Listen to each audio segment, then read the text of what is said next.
বর্ষা শেষে টানা 10 দিন জিনাতে লম্ফঝম্প দেখেছিল জঙ্গলমহল। শীতেও তীর ঘাম ঝরেছিল বনকর্তাদের। 10ই ফেব্রুয়ারি থেকে শুরু হচ্ছে মাধ্যমিক পরীক্ষা, চলবে 22শে ফেব্রুয়ারি পর্যন্ত। উচ্চ মাধ্যমিকের অ্যাডমিট কার্ড দেওয়া হবে 7ই ফেব্রুয়ারি থেকে। সেই পরীক্ষা শুরু হবে 3রা মার্চ। এই সময় জিনাতের সঙ্গীরা যদি আবার চলে আসে। বর্ষা শেষের অভিজ্ঞতা ছিল নজিরবিহীন। লাস্যময় জিনাত যেন নাকে দড়ি দিয়ে ঘুরিয়েছে। তার উপর নজর রাখতে সরকারের কোষাগার থেকে গলে গেছে 35 লক্ষ টাকা। কিন্তু ন্যাড়া তো বেলতলায় একবারই যায়। অভিজ্ঞতা থেকে শিক্ষা নিয়ে এবার জঙ্গলমহলের বন্যপ্রাণ প্রভাবিত এলাকায় বন দফতর তাই কোমর কষেছে।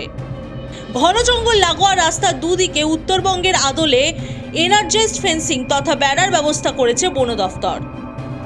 এই এনার্জাইজড ফেন্সিং কি?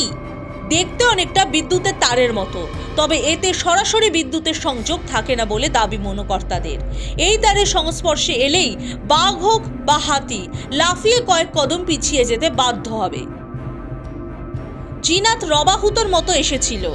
তারপরও নতুন বছরের শুরুতে ঝাড়খণ্ড পুরুলিয়া বেলপাহাড়ি সীমান্তে জঙ্গলমহলের একাংশ নতুন করে বাঘের আতঙ্ক বেড়েছে। জানুয়ারির তৃতীয় সপ্তাহে দেখা মিলেছে রয়্যাল বেঙ্গল টাইগারের পায়ের ছাপের, যার জেরে দিনের বেলাতেও ঝাড়গ্রামের বেলপাহাড়ি, বাঁকুড়ার বাড়িকুল এবং পুরুলিয়ার বান্দোয়ানের একাংশের ঘন জঙ্গলে একা একা পা রাখার সাহস দেখাচ্ছেন না ওই তল্লাটের বাসিন্দারা। বাড়তি উদ্বেগ শুরু করেছে হাতির পরিস্থিতি।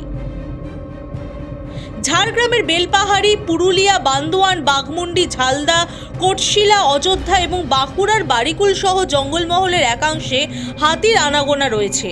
সম্প্রতি ওই এলাকার একাংশে জিনাতের সঙ্গীদের আগমনও ঘটেছে, যে কারণে পরীক্ষার সময় ওই এলাকায় নিয়মিত পেট্রোলিংয়ের পাশাপাশি প্রয়োজনে পরীক্ষার্থীদের জন্য বিশেষ গাড়ির ব্যবস্থাও করেছে জেলা প্রশাসন ও বন দফতর। Bureau report, the wall.